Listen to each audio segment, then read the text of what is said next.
स्वागत है आपका मेरे YouTube चैनल पर।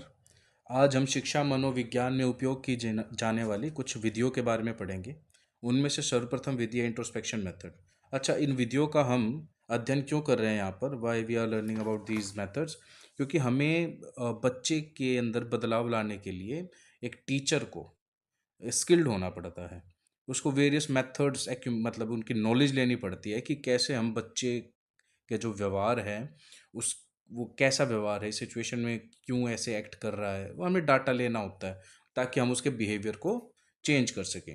राइट, तो इसलिए हमें बहुत सारे मेथड्स के बारे में पढ़ना पड़ता है। उनमें से एक मेथड है इंट्रोस्पेक्शन मेथड यानी अंत निरीक्षण विधि। अंत निरीक्षण, आप अगर इसको शब्दावली के साथ ही लेके चलें तो अंत यानी अंदर और अंदर का निरीक्षण। राइट, इंट्रोस्पेक्शन यानी अंदर का इंस्पेक्शन। अब इसका जो प्रतिपादन है, मतलब इसको जो बनाया गया था वो स्ट्रक्चरलिस्ट ने बनाया था। स्ट्रक्चरलिस्ट स्ट्रक्चरलिज्म से निकला है, यानी संरचनावादी जो होते हैं वो संरचनावाद से निकला हुआ है।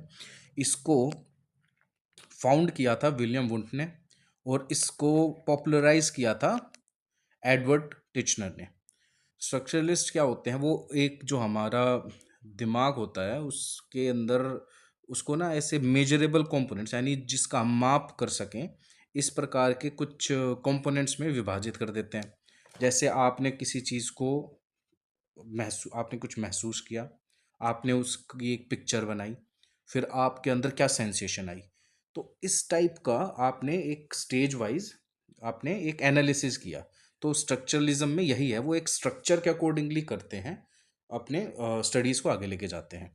अब इस इंट्रोस्पेक्शन मेथड को हम सेल्फ ऑब्जर्वेशन या आत्मनिरीक्षण विधि भी कहते हैं। यानी जब आप स्वयं का ऑब्जर्वेशन करते हैं, स्वयं के बारे में आप निरीक्षण करते हैं, तो ये इंट्रोस्पेक्शन मेथड के अंदर आता है।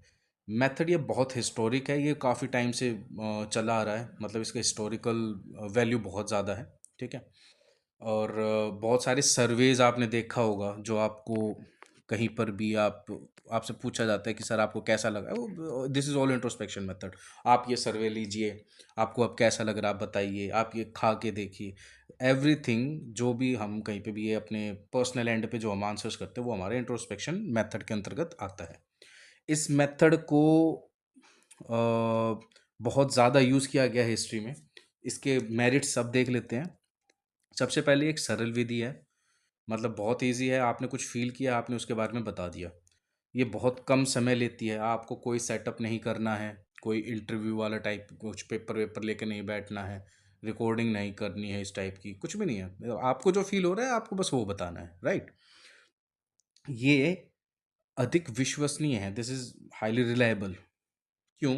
क्योंकि जो डाटा कलेक्ट कर रहा है और जो रिस्पॉन्स दे रहा है, यानी शिक्षक और शिक्षार्थी, वो खुद ही अपनी मनोदशा स्वयं अध्ययन कर रहे हैं। यानी बोथ आर सेम, दोनों सेम है, शिक्षक भी और शिक्षार्थी भी। ठीक है, तो डाटा ट्रांसफर में इधर उधर होने का या फिर मिसअंडरस्टैंडिंग होने का तो कोई चांस ही नहीं है। राइट, अब इसकी हम कुछ डिमेरिट्स देख लेते हैं। इसमें समस्या ये है कि आप किसी सिचुएशन में कैसा फील करते हैं आप वही बताएंगे।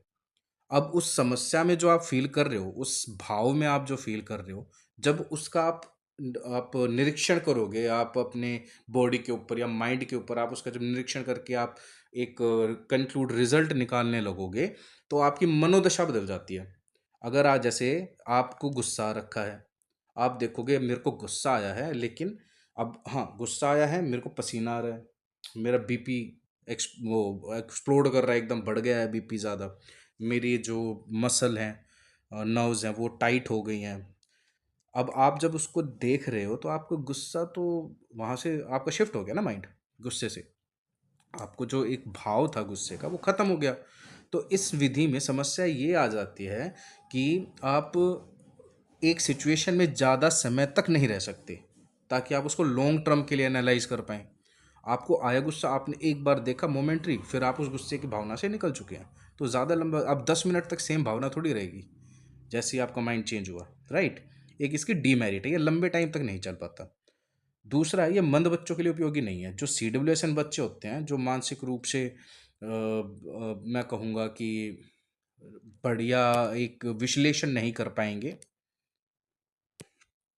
उनके लिए ये जो मेथड है ये सक्षम कार्य नहीं कर पाता, क्योंकि वो खुद एनालाइज कर ही नहीं पाएंगे, वो इतने मेंटली कैपेबल नहीं है। ठीक है। लास्ट है इसमें कि इस विधि द्वारा एकत्रित आंकड़े अधिक वस्तुनिष्ठ नहीं होते, आत्मनिष्ठ अधिक हो जाते हैं। अब इसका क्या अर्थ है? देखिए, जब एक बंदे का रोल किसी डाटा में ज़्यादा आ जाए तो वो सब्जेक्टिव हो जाता है, यानी उसके भाव ज़्यादा आ जाएं। और अगर वो बिल्कुल फैक्ट्स बेस्ड है तो वो सब्जेक्ट ऑब्जेक्टिव रहता है, यानी वस्तुनिष्ठ रहता है। अब आप ये समझिए कि मैं अगर किसी भी एक भाव को किसी को मेरे को बताना है, तो मैं अपनी कमी तो नहीं बताऊंगा ना, मैं वहां पर उस डाटा को रोक लूंगा। जैसे कोई मुझसे पूछे कि भाई ये बंदा ऐसे हरकत कर रहा है, ये दो हाथों पे खड़ा होके चल रहा है, तो मैं कहूँगा यार कमर तुड़वाएगा, बेवकूफ़ इंसान क्या बन के दिखा रहा है।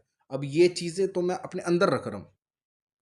मैं कोई मेरे से पूछेगा आपको कैसा लग रहा है, मैं कहूँगा नहीं, he is doing very good, ये बहुत बढ़िया कर रहा है ना? लेकिन मेरे अंदर के जो भाव हैं वो तो टोटली डिफरेंट है। मैं दूसरे को ये बताऊँगा ही नहीं कि ये अपनी कमर तुड़वा लेगा, मैं तो अंदर से इसको गालियाँ दे रहा हूँ। समझे?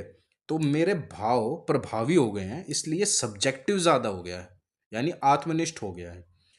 और ऑब्जेक्टिव ये कम है। और कोई भी डाटा हो, उस जितना ज़्यादा वो ऑब्जेक्टिव होगा उतना ज़्यादा सटीक होगा, बढ़िया रिजल्ट आएंगे, अच्छा रहेगा। ठीक है जी। तो आज की वीडियो में हम सिर्फ इंट्रोस्पेक्शन मेथड पढ़ते हैं, नेक्स्ट वीडियो में हम नेक्स्ट मेथड लेके आते हैं। धन्यवाद।